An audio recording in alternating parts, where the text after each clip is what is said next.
Bonsoir, bonjour à tous.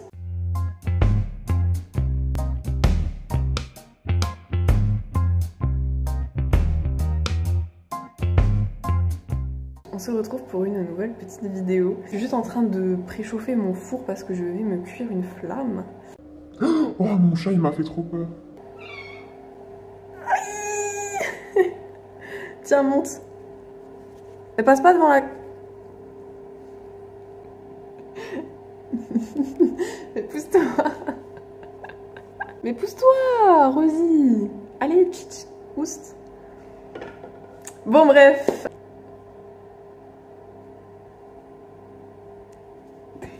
Ah non. Mais ça ne va pas, ça, Minou. Mais tu peux pas... Bon. Je suis arrivée dans son terrain, donc... Elle n'a pas accepté, je vais devoir bouger. Quel beau chat.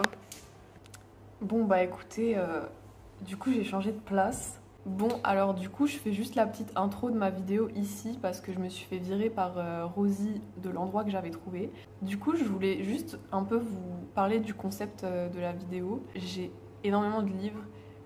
Le chat est de nouveau là. Oui, qu'est-ce qu'il y a? Viens. Et elle se fait les griffes sur la chaise. Le concept... Elle veut être dans la vidéo, celle-là. Ah, Minou, ma belle. Alors du coup, le concept de la vidéo, je vais vous montrer les livres que j'ai lus à certaines périodes de ma vie. Donc ça va être principalement des livres que j'ai aimés. Parce que je pense faire une autre vidéo avec des livres que j'ai pas trop aimés ou que j'ai vraiment pas aimés. Il y en a pas beaucoup. Mais bref, je ferai une vidéo sur des livres que j'ai pas trop appréciés. Comme ça, j'expliquerai bien pourquoi j'ai pas aimé et qu'est-ce qui était pas bien selon moi dans le livre. Je vais vous parler de livres que j'ai lus dans la chronologie de ma vie en gros. Donc il y aura des livres pour enfants, des livres plus pour adolescents. On se retrouve pour la vidéo. Du coup, je vais enfin filmer cette vidéo qui s'est passée au moins 2 semaines entre l'intro et la vidéo. On ne va pas s'attarder plus sur le sujet, on va passer directement aux livres. Alors, je les ai rangés. Je les ai rangés dans une classification incroyable. C'est pas vrai. Donc, du coup, pour les livres un peu d'enfance, j'étais au collège, je venais de rentrer en 6e, 5e. J'aimais trop lire ça. Et d'ailleurs, il y en a des nouveaux qui sont sortis depuis que j'ai arrêté de les lire. Et ça me tente un peu, mais c'est plus trop mon style de lecture. Il y a une moto qui passe. Je dirais que les premiers romans que j'ai commencé à lire, c'était ça. Donc c'est Cœur cerise, et au cas où vous connaissez pas, c'est en gros une saga qui s'appelle Les filles au chocolat. Et en fait, il y a Cœur cerise, Cœur coco, mandarine, guimauve, enfin bref. Non, ça parle pas de cupcake, qu'est-ce que je raconte? Alors du coup, je vais vous faire un petit résumé à chaque fois de chaque livre, un petit résumé de ma tête. Je les aurai tous lus, donc comme ça je peux bien vous en parler, tout ça, parce que parler de livres que j'ai pas lus, je peux pas vous donner d'avis ou quoi. Donc, là, c'est que des livres que j'ai appréciés, voire adorés. Ça dépend pour certains. Pour un petit résumé, en gros, ça c'est le premier tome, donc c'est Cœur cerise. Petit tracteur. On suit l'histoire d'une fille qui s'appelle Chérie Costello. Elle a 13 ans. Et en fait, son père a rencontré quelqu'un et du coup, elle va déménager chez cette personne. Elle a 4 filles. Et donc du coup on va suivre en gros l'histoire de cette famille quoi. Je me rappelle, j'avais adoré, je les ai tous lus à part les nouveaux qui sont sortis. J'avais pas lu par exemple, je sais qu'il y en a un, il s'appelle Cœur cannelle je crois, Cœur piment aussi. En tout cas la saga Cœur cerise jusqu'à Cœur cookie, donc jusqu'au tome 6, ceux-là je les ai lus. Et franchement l'histoire elle évolue super bien, on suit en fait dans chaque tome l'histoire d'une des sœurs. Et après il y a des tomes un peu plus petits qui sont entre 2 tomes, qui vont parler parfois des amis ou des petits copains. Du coup j'ai lu ça à peu près au collège, je je dirais peut-être 6e, 5e, quelque chose comme ça. Dans mes histoires d'enfants que j'ai adorées, c'est tous les livres de cet auteur, R.L. Stein. Si vous avez un enfant ou un petit frère ou une petite sœur qui adore un peu les trucs qui font un peu peur et tout, franchement, n'hésitez pas à lui acheter des tomes de Peur bleue. Je sais que c'est encore édité. J'en ai acheté à mon cousin il n'y a pas trop longtemps. J'ai pris ce tome-là, Halloween Party, parce que c'est mon tome préféré. Je l'ai trouvé incroyable. En gros, on suit l'histoire d'une fête d'Halloween, du coup, assez logique. Ça vire au drame et je me rappelle que la fin m'avait choquée. Je l'avais trouvé trop bien. Donc voilà. J'ai pas grand chose à dire de plus pour le résumer. Le livre est assez court, il fait une petite centaine de pages comme ça. Je sais qu'il y a les peurs bleues, donc ça c'est des trucs un peu plus horrifiques. Et il y a aussi les... et ça c'est plus des romans policiers et ça c'est plus des romans horrifiques. Donc voilà pour ce qui est des livres un peu d'enfance. Après, j'ai des livres que j'ai commencé à lire vers la fin du collège. Il y a quelques livres que j'ai pas parce que je les avais empruntés au CDI de mon collège. Mais c'est quand même des livres qui m'ont beaucoup marqué et que j'ai adoré, donc je vais quand même vous en parler. Alors au collège, j'avais lu la saga de Malory Blackman qui s'appelle... Enfin le tome 1 il s'appelle Entre chien et loup. Après il y a Le choix d'aimer, La couleur de la haine et Le retour de l'aube, si je les ai pas dit dans le désordre. Mais en tout cas cette saga elle est dans mes souvenirs incroyable. Tous mes potes à qui je parle de livres, normalement, ils ont déjà entendu parler de cette saga parce que j'en parle tout le temps. D'ailleurs, je les ai lus 2 fois. Alors, pour vous faire un petit résumé, en gros, on suit l'histoire de Sephi et de Callum. Comment résumer cette histoire? C'est une dystopie, mais qui dépeint la réalité quand même. C'est une histoire qui parle de la différence entre les noirs et les blancs et de leur différence de traitement et tout ça, enfin du racisme en gros. Sauf que le racisme est inversé dans ce livre en fait, c'est les blancs qui sont discriminés. Sephi c'est une femme noire et Callum c'est un homme blanc.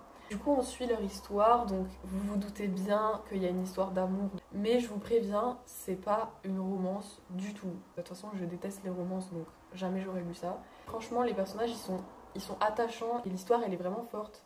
Elle est poignante. Tu ne peux pas t'en détacher. Et en plus, les 4 tomes, ils sont bien. Juste incroyable. Genre, lisez. Lisez, s'il vous plaît. Lisez cette saga. Un autre que j'ai lu, il me semble, par contre, en 3e. Le livre, il s'appelle Des mensonges dans nos têtes. C'est un roman réaliste qui dépeint la réalité des années 1950, il me semble. En Amérique. Je sais plus exactement dans quel état, mais c'était en Amérique. Et du coup, ça parle également de racisme. Et le livre, il était vraiment hyper touchant.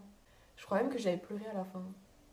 C'est rare que je pleure avec des livres. Du coup, dans ce roman, en fait, on suit l'histoire d'un groupe. Ce groupe de jeunes, en fait, c'est le premier groupe de jeunes enfants noirs en Amérique qui vont aller dans un lycée avec des blancs. Donc du coup, en fait, on suit leur histoire, donc on suit leur rentrée, on suit tout ce qui se passe au lycée. Et je crois qu'on suit plus précisément l'histoire d'une fille du groupe qui s'appelle, je sais pas comment ça se dit, Ruth. Genre RUTH. Du coup, on suit l'histoire plus précisément de cette jeune fille et de sa rencontre avec ses amis du lycée. Alors, ce roman, il est assez, je dirais pas violent, mais il fait mal quand même quand on le lit, quoi. Je pense qu'il est assez réaliste. Je ressentais vraiment l'horreur de ce qu'ils avaient pu vivre, quoi. Voilà. La réalité, c'est que le racisme, c'est encore d'actualité, malheureusement. À la fin, il y a quand même un petit truc qui se passe et tout. Mais globalement, l'histoire, elle est... C'est l'histoire. C'est raconter l'histoire, en fait, à travers une œuvre de fiction. Donc moi, j'ai beaucoup aimé ce livre. Voilà, j'aime beaucoup les livres comme ça. Je les aime encore aujourd'hui. Donc ça, c'est pour les livres que j'avais empruntés au CDI et que j'ai pas avec moi, malheureusement. Ensuite, pendant la même période, j'ai découvert John Green. Je crois que le premier livre que j'ai lu de lui, c'était Qui es-tu, Alaska? Je l'ai. Il est un peu défoncé. Ce livre, ça a longtemps été mon livre préféré, mon livre coup de cœur, mon livre de ma jeunesse en fait. Je pense que si maintenant je devais choisir un livre préféré, ce serait pas forcément celui-là, mais ça reste un des livres qui m'a marqué et qui est important pour moi. C'est un roman assez connu de John Green. Il me semble que c'est son premier. Donc il a sorti ça avant de sortir Nos étoiles contraires. Et personnellement, je préfère largement celui-là que Nos étoiles contraires. Pour faire un rapide résumé, en gros, on suit l'histoire de Miles Alter. C'est un jeune homme de 16 ans, voilà, un petit adolescent comme ça, qui en a un peu marre de sa vie. Et du coup, il se dit, moi j'ai envie d'aller faire mes études dans un endroit sympa. Il va faire ses études au même endroit que son père. Et en fait, là-bas, il va rencontrer ses potes. Donc Alaska, Takumi, le colonel. Et lui, il va se faire appeler le gros. On suit vraiment ses rencontres avec ses potes, ses sorties, ses premières conneries, ses amours du lycée. Et du coup, qui es-tu, Alaska? Très bonne question parce que je ne sais pas. Les titres des chapitres, ce sont pas des titres en fait, c'est par exemple 126 jours avant. Je fais que faire tomber les trucs. C'est vraiment un livre d'adolescent quoi. Genre, tu lis ça, t'es embarqué avec les personnages, ils font 4 milliards de conneries. Après, ne faites pas ce qu'ils font quand même parce que t'as envie d'être pote avec tout le monde, t'as envie d'être avec eux dans leur aventure en fait. J'ai carrément surligné des trucs dedans alors que j'ai jamais fait ça de ma vie. Pour rester un peu sur John Green, il y a un autre livre qui m'a marqué, mais celui-là je l'ai lu plus récemment, donc j'avais une vision un peu différente des choses et j'ai pas les mêmes attentes dans un livre. C'est Tortue à l'infini. D'ailleurs, j'aurais pu le prendre, mais je sais pas où il est. Il m'a touchée de ouf, je sais pas pourquoi. Pourtant, je me sentais pas extrêmement proche des personnages, enfin, je partage pas des traits en commun avec les personnages.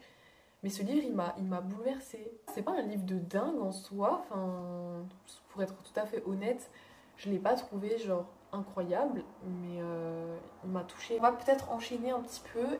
Toujours sur des livres un peu d'adolescents, on va dire. Un autre livre qui m'a marqué, c'est Nous les menteurs de E. Lockhart. J'étais dans l'incompréhension. Enfin, dans l'incompréhension, mais positive en fait. Je sais qu'il y a des gens qui ont pas trop aimé l'écriture de ce livre et franchement, je peux comprendre. J'étais à fond dedans et la fin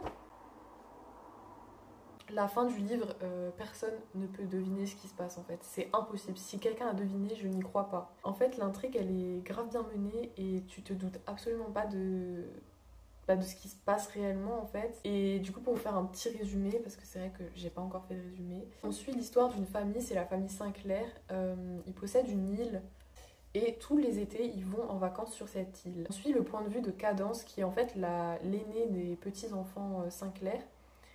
Et en gros, au début, c'est un peu flou parce que tu comprends qu'il y a quelque chose qui va pas trop par rapport à sa santé et même à sa santé mentale et tout. Tu comprends qu'il y a un truc qui déconne quoi, mais t'as pas vraiment d'infos. Et en fait, au fur et à mesure, quand tu lis, donc t'es embarqué dans leurs vacances, dans l'été qu'ils vont passer, dans les petits.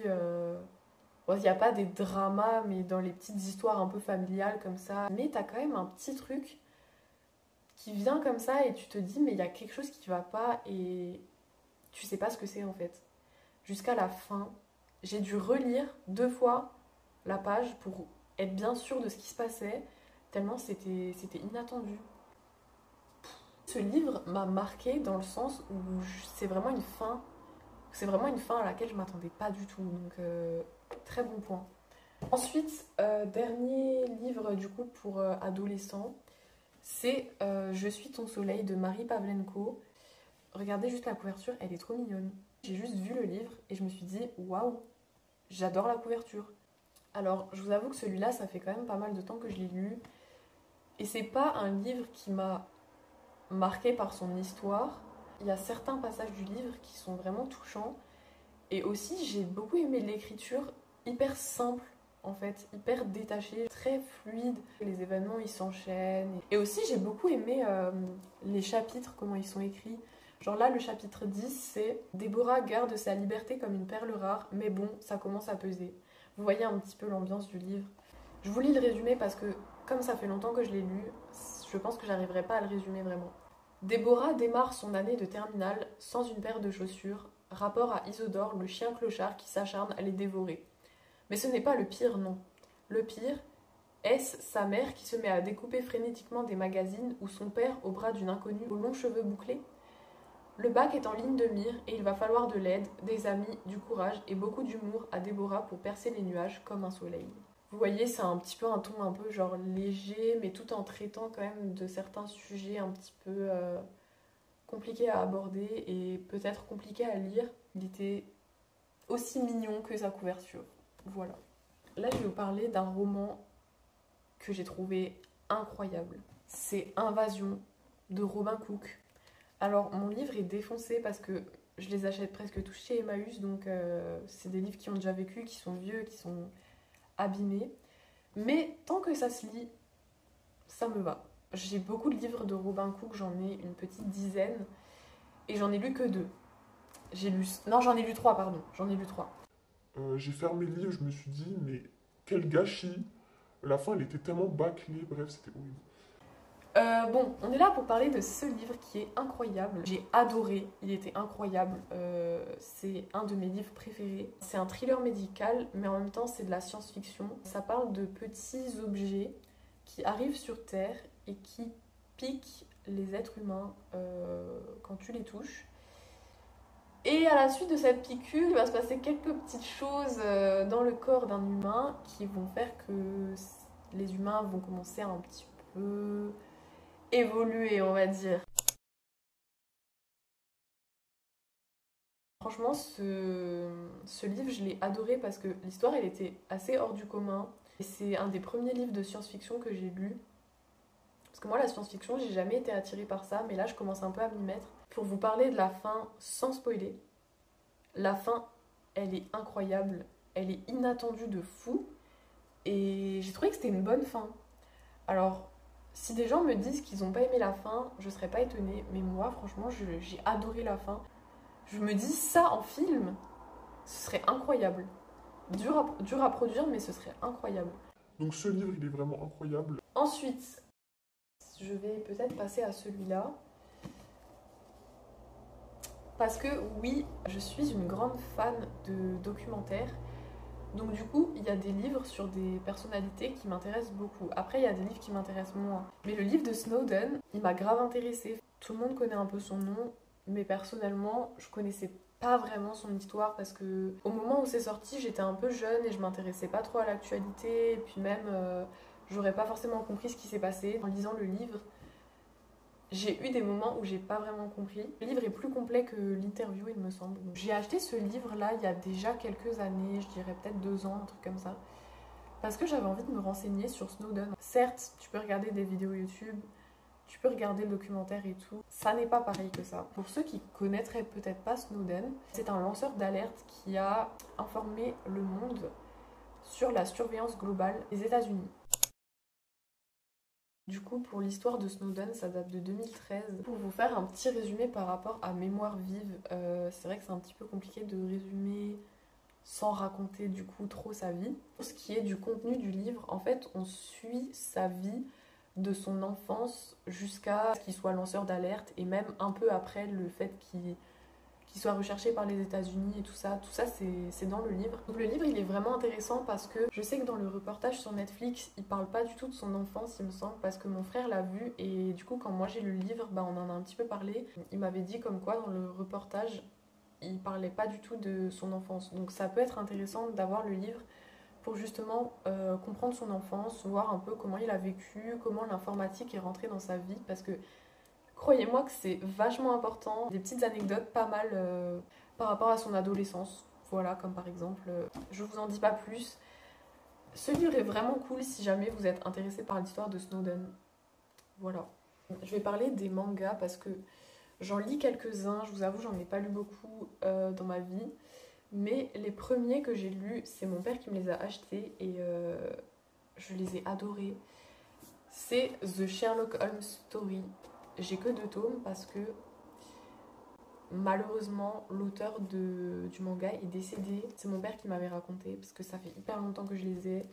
Je les avais eus quand j'étais au collège. En fait l'auteur est tombé malade et il est décédé en n'ayant sorti que 2 tomes donc très triste vraiment. Je suis pas une grosse fan de Sherlock Holmes mais j'ai vraiment beaucoup aimé ces mangas. Du coup, je les ai lus plusieurs fois parce que c'est vraiment hyper dommage qu'il n'y ait pas la suite. Depuis, je me suis vraiment pas renseignée, j'aurais peut-être dû. Je vous en parle vite fait parce que c'est même pas terminé. C'est mes premiers mangas, les premiers que j'ai lus et je les avais vraiment beaucoup aimés.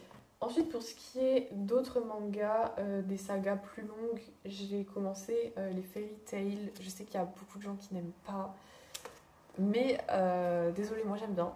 Je me suis arrêtée au tome 15 dans ma lecture, mais j'ai acheté le 16 et 17. Pour vous faire un rapide résumé, en gros, on suit une guilde de magiciens.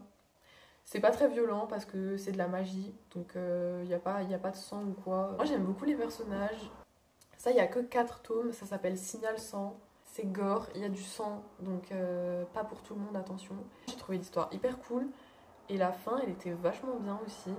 Il y a que 4 tomes et pourtant l'histoire, je trouve qu'elle est pas mal travaillée. C'est un prof qui se fait clairement bully par ses élèves et un jour il pète un câble et il leur passe une vidéo en fait et c'est une vidéo hypnotisante. Il y a 100 façons, c'est pour ça que ça s'appelle Signal 100, il y a 100 façons de mourir.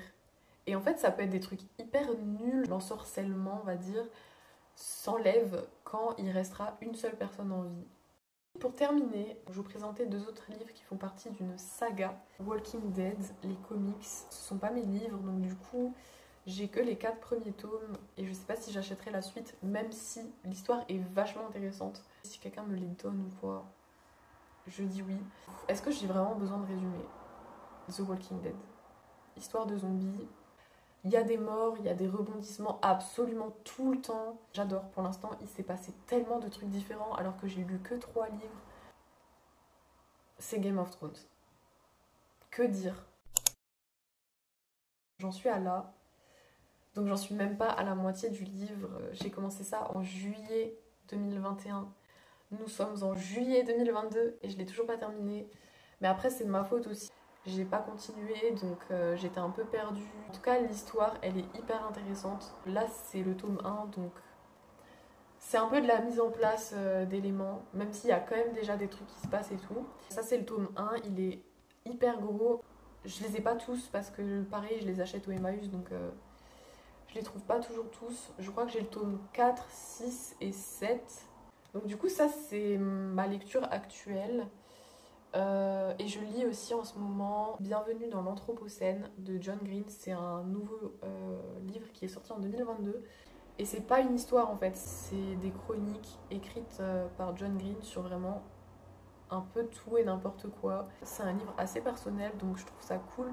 Dans les premières pages, dans les notes de l'auteur, il a dit comme quoi il avait envie de décrire vraiment ce que lui pensait décrire, comme lui, il voyait vraiment la vie et pas forcément à travers des personnages. C'est aussi le genre de livre que j'aime bien lire, des livres assez simples. Là, en ce moment, je suis plutôt dans les livres histoire vraie, les romans graphiques et science-fiction, fantasy, genre.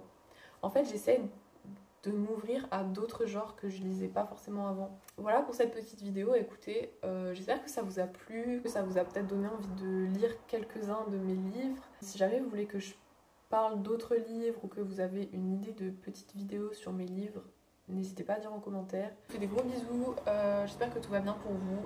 Bisous bisous.